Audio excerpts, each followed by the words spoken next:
afternoon, Reuben, and thank you very much for joining us today at the Data Collective. Really appreciate you spending the time to come and visit us down here in Doylestown. I know you spent some time here in the past, and I'm really excited to have you here, and thank you very much. So maybe we could start with you telling us a bit about yourself and your responsibility as the founder and CEO of Data Clairvoyance. Yeah, great. Thanks, Tristan, Ryan, for the invitation. I feel like family. And excellent work going on here in Doylestown with Virtual Forge and the Excel group. So thank you. Always glad to be here. So I'm Reuben, founder of Data Clairvoyance, as you mentioned. Been running Data Clairvoyance for about 4.5 years, almost 5. And in that capacity, we help Fortune 50, 100, 500, 1,000 firms deal with all things data, from artificial intelligence, machine learning, data science, all the way back to basic data management fundamentals and practices.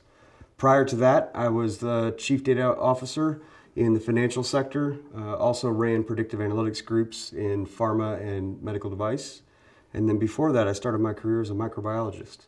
So really came out of science and quantitative things there and learned how to build data practices and never stopped. It's a lot of fun. And so I'm excited. I think the topics you guys have laid out today are going to be great and intriguing, which is what is needed right now. Great. A fresh look. Great. Well, excited to have you here. So, how have you seen then, in terms of large organisations and the customers that you're working with, what are the real challenges for them being really truly data-centric? Well, that's a big question, and the thing that I see a lot these days is that they think they want to be data-centric. That they buy into the narrative, they buy into the buzz, but when it gets into it, there is so much reflexivity or distance between what they really are versus what they think they are, that they don't have the capital appetite to solve the real problems. And so that's one of the biggest, most fundamental challenges, is that the executive staff is very far removed from what's actually going on at a data level inside the organization. And there's all kinds of drivers to that, but that sort of pattern affects investment thesis. It affects the value that's actually able to be returned. I mean, you see this all the time in your own engagements. And so it's a significant problem. I know you've got some strong thoughts about the term of data being the new oil. I got strong thoughts about most things. Yeah, great. That's what we like. Maybe you can expand on that and how you see that term being in context of data, potentially around the refinement, let's say. First of all, I'm super excited that we finally got off the buzzword of data as an asset. We're now appreciating that maybe it's a little more complicated and interesting than just always being an asset.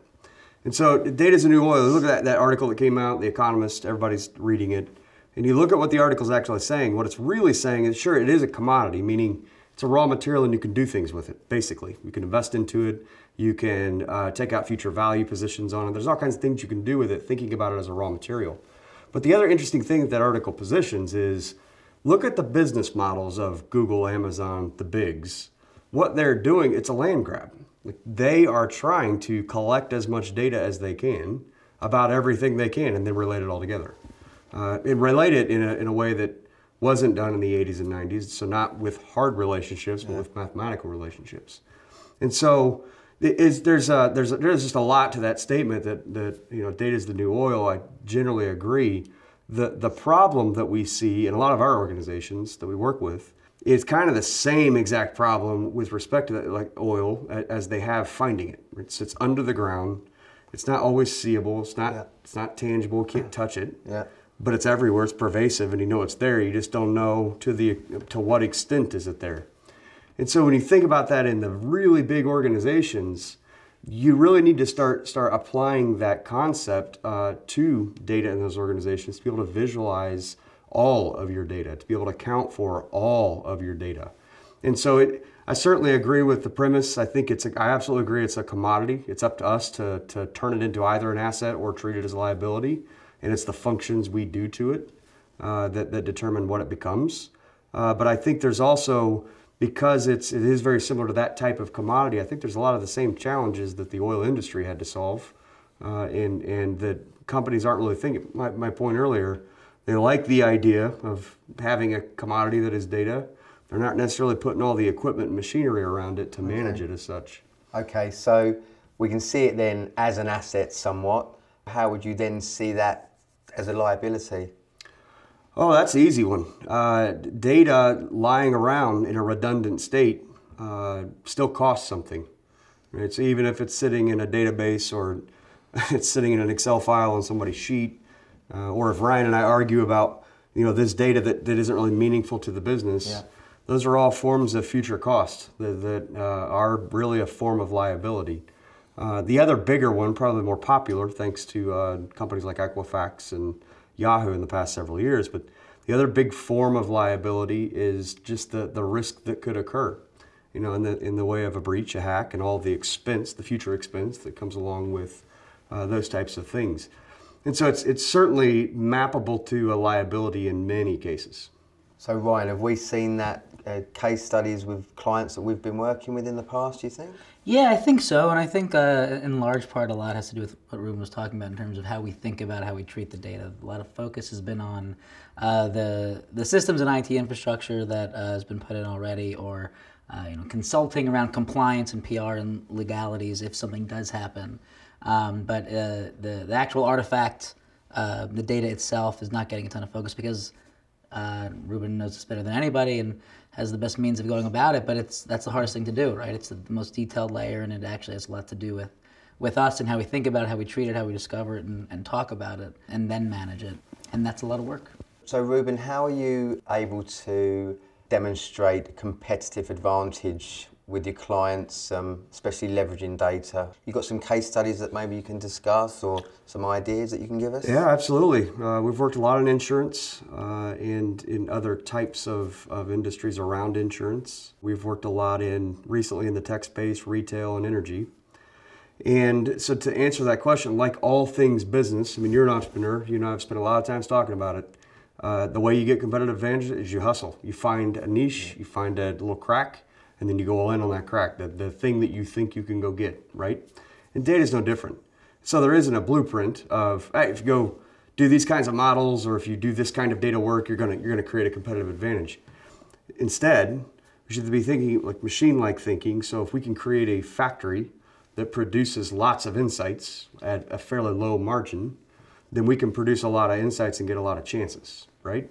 And so if you have that mentality, it allows you to point the data machine at lots of problems to try and area your way to competitive advantage. And so just the last sort of comment around that, or theme, is that really what I've found that drives that competitive advantage, the organizations that can mine out the valuable historical legacy data that their company has created historically to create competitive advantage in the past, repurpose and reuse that historical data to find new opportunities. And so create new features, expand your models by using more legacy data and more historical data, and then use that to go pursue opportunity. And so we've worked a lot historically with Allstate. That's something that they have really excelled with, is the blending of their legacy production and operational data with a lot of the new data they're getting from the telematics devices and a lot of the new stuff coming online. Yeah. And so it's just being able to be nimble. And a critical metric I say every chief data officer should be calculating and should be scored and graded on is time to insight. So you need to be able to produce a ton of insights at low cost and low cycle time, low touch time. And so to me, that's the ultimate key to competitive advantage. Why aren't more companies able to extract and take advantage of their legacy data? What are the main barriers to adding that function? Man, that's a can of worms. There's 100 responses, but the biggest one that we see is just the tribal knowledge that's either sort of inherently baked into the legacy thing and you can't interpret it, or it's baked into some other human and they're not willing to let go of it. And so, being able to dig through or drill through both of those two types of challenges are the two big kinds of buckets we almost always deal with. It's very rarely a technical or data availability type of issue. Mainframe, DB2, vSAM, all these things, you can get data out of them. You can reinterpret it. It's just applying the tribal knowledge and that tacit knowledge that becomes truly challenging. And do you feel then in organizations at this point in time they're fit for purpose in terms of the trends or the internal capabilities that they have to leverage data correctly? No, I really don't. This goes back to the question number one. If you think about, and I truly believe this, I think every company that is using technology or has been using it, there inherently has a data supply chain inside of it. It's every single one of them. You look, there's applications that are creating, changing data all the time. Those applications are integrated into the business model. There are, on the other side of the house, there are applications that are being used to visualize and analyze data. And so you've got raw materials on the supply side being created and changed. You've got demand side applications, BI tools, R, Python, all the visualization stuff trying to consume data. What's not happening is we're not managing the exchange. We're not managing as data is being created and changed, and as the business model moves, how do you have an exchange that sort of buffers your analytical consumers from that change or gives it a feedback loop?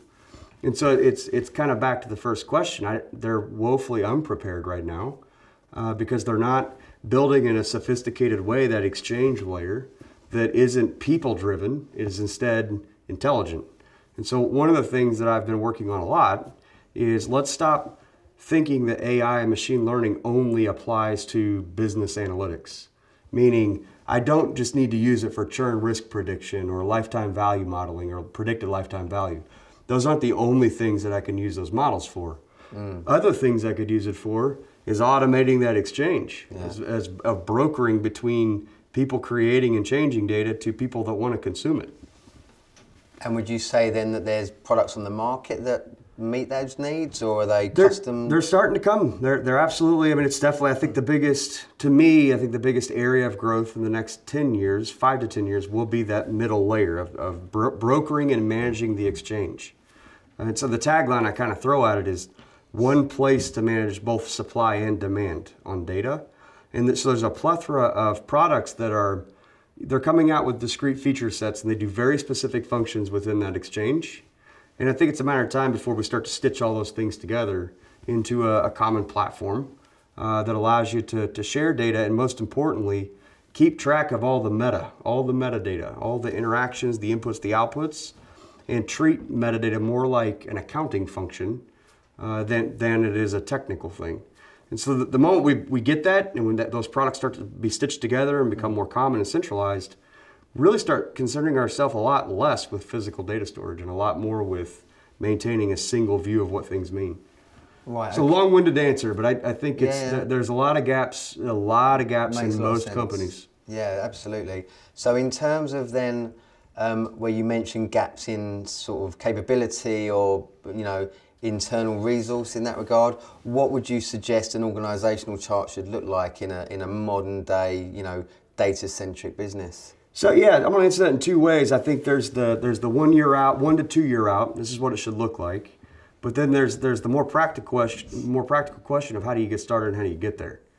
And so the 1 to 2 years out, really an organization needs to have a chief data officer or some executive that has accountability of data. And so you say accountability of data. What does that even mean? What does it mean to own data? It's a great question. We'll come back to it later, I'm sure. But for me, that really means they're accountable for managing the supply and demand balance and in all the facets that data lives inside of an organization. And the analogy we use a lot is that data is like water in many ways, to where at certain states or certain temperatures it could be liquid, gas, or it could be solid. And so a CDO is really accountable for managing data in those different states. Conceptually, what does it mean? What does data mean to the organization? Yeah. Logically, how have we baked it into our business model? And then physically, where's the actual physical data living, and what's the controls around that? And so to me, that's the main accountability of the CDO. And to support that, 1 to 2 years out, you need 3 lieutenants that help to do that. And so first is something we call head of enterprise adoption, because almost every company is not really prepared for the change. You need to put someone in charge of that. So shifting focus, getting away from pure tech thinking on data and more to conceptual business-oriented data supply chain management. The middle of that organization should be focused on the exchange, building out technical core capabilities, platform capabilities, and trying to automate the exchange, the handoff between supply and demand.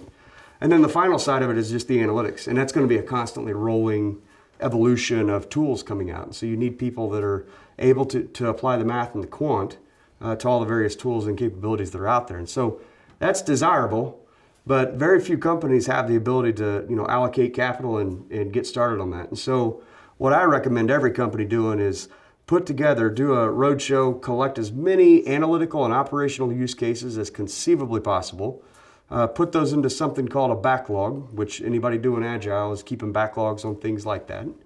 And then go around the company and find ragtag team of people that can do POCs and MVPs and prove out some of those use cases.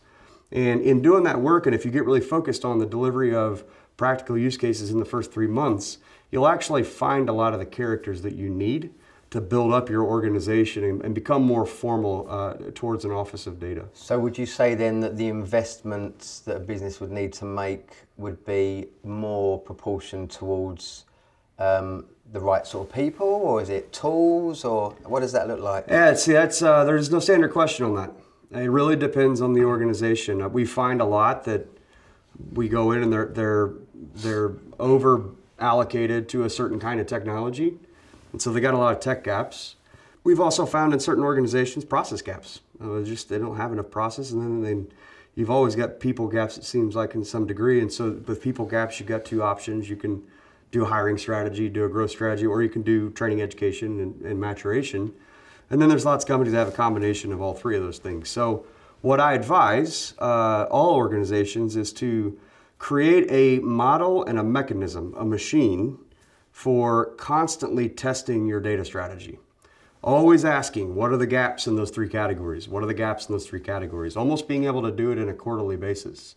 And so your data strategy shouldn't be a PowerPoint. It shouldn't be a prezo that you get some approval from a board, a steering committee.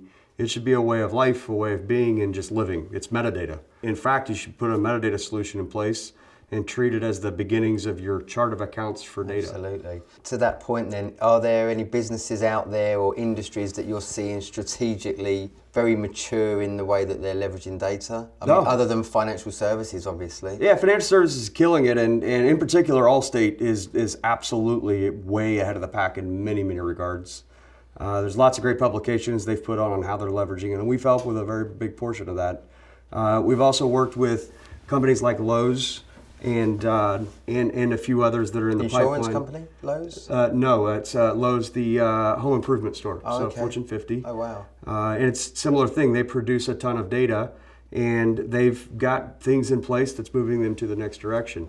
And then, of course, the bigs, Apple, Google, Amazon. For me, they're the thing we should all be looking at because it's a way of life. It's baked into the entire culture of how they not only manage data, but how that ties to their technology, and it just expands the entire ecosystem. So strategically then, how would a more legacy, larger, say Fortune 500 firm keep up with a modern day pure play web, startup or company, for instance? It's a great question. It's what I do for a living, is help them to reinvent themselves from a data perspective. And there's almost always one thing that the Fortune 1000s have as an advantage against any startup: gigantic balance sheets.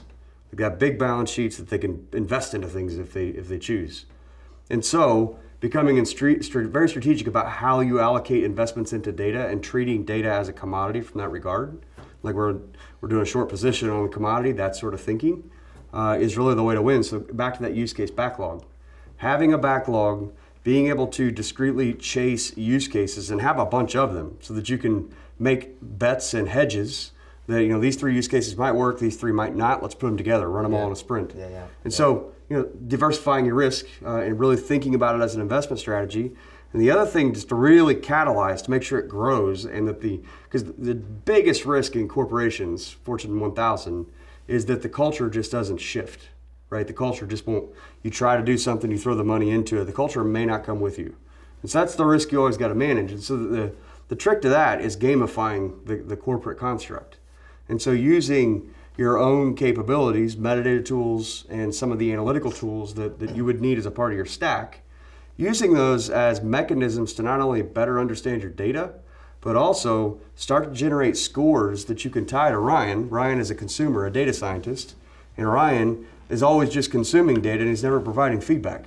And so let's give Ryan a poor score on that. And that starts to create a gamified ecosystem where if you keep that score public and in front of people, eventually Ryan's behavior might change. And so catalysts like that are how big companies have to be thinking. One, the data's too big for them to, with people, manually manipulate and push it through to a better state. And two, there's so many people to change their opinion, mindset, culture, the hearts and minds aspect of it. Yeah, I suppose as well, if you're leveraging a gamification type framework, then community would play a big part of that. Peer pressure potentially. Absolutely, and so you got to invest into the community. Leveling up. That's right. You got to invest in the community. Yeah, you got to create a brand for it. Internal marketing, internal branding, all that. And a lot of corporations are pretty good at that anyway. And so it's a capability they should be using for this. Now you mentioned the word sprints. I presume you're talking about an agile methodology, are you, in the way you deliver? Yeah. So running data sprints, because in almost all cases, data sprints are going to be either an operational context. So we're going to convert this system to a new system, go from one legacy CRM, maybe we just acquired a company and we're trying to bring them into a new CRM. And so you're taking old data model, mapping a new data model. It's an operational data sprint. The other type of a data sprint is an analytical. And so we want to model churn risk for this segment of the business that we've never done. And so in both of those cases, it really needs to be highly iterative, especially in the analytical. And the reason for the analytical is you very rarely know all the features that you're going to include as a part of the model. And so using stats testing and feature testing to determine significance, you got to do cycles. Sometimes you throw features out, sometimes you go engineer new ones. And so operating in a very agile-like, but not full-blown agile, but the very iterative 2-week cycle, 4-week cycle type of mindset is critical to getting feedback and making better investments. And I presume delivering value, real derived value back into the business early on for the buy-in. And the super hard thing early days is to stop doing things that are failing and not working. Like shut things down. Yeah. Sprints that aren't achieving results, get rid of them and move on to the next one. Absolutely. So we've spoken about large organizations and how they're adopting data. Any advice for young, upcoming potential data scientists of the future? What they should be looking into now, looking out for? Big question. It's 2011, sometime around there, this data scientist was the hottest, sexiest job on the market that was to come. Well, it's here. And we've got data scientists like everywhere. Throw a stone, somebody's calling themselves a data scientist. And so anything they can do to help the market understand what in the hell they do would be a good step in education and building up profile. But the key, I think, that we're going to see is the interpretation of not only what data scientists do, but their work products. And so I think, to be a data scientist, you already have the quant, that side of your brain working, right? And so anytime you can expand and move into other practices and functions to expand your ability to educate, communicate, and work with others inside the organization, that's going to be the thing that differentiates you from every other data scientist. So what would be the main attributes for a great data scientist? So that's a good question. If I had to boil it down to 3 words, I would say quantitative, the ability to learn fast, and an interpreter. Those are the 3 areas that I would most likely look for in hiring, and I've hired 20 in the last 12 months, and that's typically what I'm looking for. Yes, I think that me and Ryan would agree in terms of the challenges that we face in terms of trying to find people that are right for the job. Do you feel that in an organisation there's a succession plan of someone that's already in a role, like a head of analytics becoming the CDO of that business, or do they need to be hired fresh? Oh, that's so having been the person that was brought from outside in, and learning from that experience, and I did a phenomenal job the whole time, right? Sure. Before I killed it, but it was challenging, and then also watching other organizations and all these different organizations approach. I would say I land in the camp of find someone inside that has relationships with people, because it's just fascinating things been happening. You and I talk a lot about this. There's fascinating things happening in corporate America where I have what's called qualitative trust that this data is right. Why do I have qualitative trust? Because Sally gives it to me every Tuesday. I trust Sally. She's a good person. Instead of truly analyzing the quality, the health, the vitality of that data and stratifying is, should I be using this? So we don't have quantitative or empirical trust, we got qualitative. So for that reason, the real pockets of data that's being used across any enterprise, the only way to get to it is most of the time through a human first. Yeah. And so you need to find somebody that knows where all these pockets of believable experts are and where all the little collections of data are hidden, or at least how to get into the collections of data. And I feel like finding an internal person that's got the that domain tribal experience knowledge, and it's key. Yeah. It's absolutely key. Where do you see the industry in the next 5 to 10 years? There's obviously a massive trend around artificial intelligence and deep learning, and they are buzzwords to some degree. Some businesses are using them properly, some are using them as a marketing campaign, if you like. Mm-hmm. How do you see the industry changing, and where do you see the adoption being, given the most potential? Well, I'm going to go all around this question because I think there's some really big heady topics that I'm working on myself these days. A couple of areas. One, AI, ML, awesome. It is game changing. Absolutely one of the most innovative things that's happened in the last 10 years for sure. We're going to find thousands and thousands of ways to use that inside of any business. The thing I'm concerned about right now, though, is I see a lot of organizations, because when you get into it, they're actually not as complicated as one might think. Due to a lot of the open source development that's occurred. And so it's becoming easier for people to start using AI and ML. Yeah. So now what I'm seeing is this propagation of, we're going to use AI to replace this process. When you look at as if a business executive was to look at that process that they just used a model to replace or automate, the business executive might say, well, this process isn't yielding very good results. And so a risk is starting to be introduced where you're actually speeding up potentially bad processes, and you're increasing throughput on bad processes. And so I think there's an issue there for sure. I think that's something that we're going to have to start thinking about. The other thing that I am seeing as a trend, and it's something very interesting that I find interesting, is really to ensure that models don't become another form of black box, right? So another thing that we've seen from our previous years of working with RDBMS and legacy systems. And so one of the themes here is putting strategies in place that are probably more akin to HR strategies, where we start thinking about the models as humans, as literally resource replacements. And so naming them, giving them an archetype, giving them characteristics. And so I think we're going to see a strategic positioning, either with HR or somebody like that, in collaboration with the CDO, to start really treating them as such, as another form of a human resource, an enabler. And then the other big category that I think we're going to see in the next, within the next 2 years, is all around this fundamental problem. Well, there's two fundamental problems. One, there isn't an executive in the company ever, and you guys, your audience should test this hypothesis. I've never met an executive that if you ask them, do you know all the data that you have?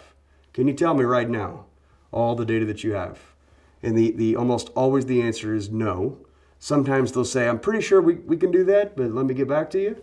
And when you think about that, an organization that's of size as some of the ones we work with, 4,000 data stores, 11,000 unique data elements, that's a pretty daunting task to be able to constantly monitor all the data at once. And so I think having the ability to do automated, AI-driven or machine learning-driven, rapid discovery of data, and to be able to visualize all of that as a multidimensional topology, I think that's a capability that we're going to have to get to in order to deal with some of the risk in cybersecurity and breach issues that just keep popping up. We can't keep our eyes on all of it all the time yet, and we need to. And so the second area that I think we're going to see pretty rapid growth in the next 3 years is a move to a more formal accounting method for data. Primarily because we're seeing things like the Equifax storyline. You and I've talked a lot about this as well, where Equifax, the cybersecurity policy wasn't enough to cover damages of the event, right? Yeah. And so it's uncovering this issue where it's been there, it's been hidden, it's been there the whole time, but it's starting to uncover this issue where coverages are not high enough for the impact, the severity of the event. And so I think we're going to start to see recommendations from a legislation regulatory standpoint that says, if you're setting these policies, you really need to have some sort of an accounting or valuation technique behind it, some sort of actuarial approved method.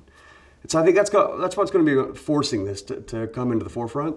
But I truly believe that we're going to start moving in that way, not because McDonald's is going to be able to double the value of their balance sheet just by valuing their data. That's not going to be the driver. I think it'll be more of a risk protection and insurance policy setting thing. But I think once that's introduced, that's going to open up a whole new thing of opportunity because now it creates a new investment thesis. It creates potentially a new financial thesis. Yeah. Like if you can put value of data on your books and it's not necessarily intangible or tangible, it's a different kind of accounting class. If you can do that, you can find new mechanisms to invest more into data. And so I think that's the type of stuff that really from a business perspective, I'm super excited about. My clients that I'm working with, super excited about. And it's going to be a fun 10-year run for sure. Well, Reuben, as always, brilliant speaking to you. Great insights. I'm sure the business is just going to go from strength to strength as we're seeing it is.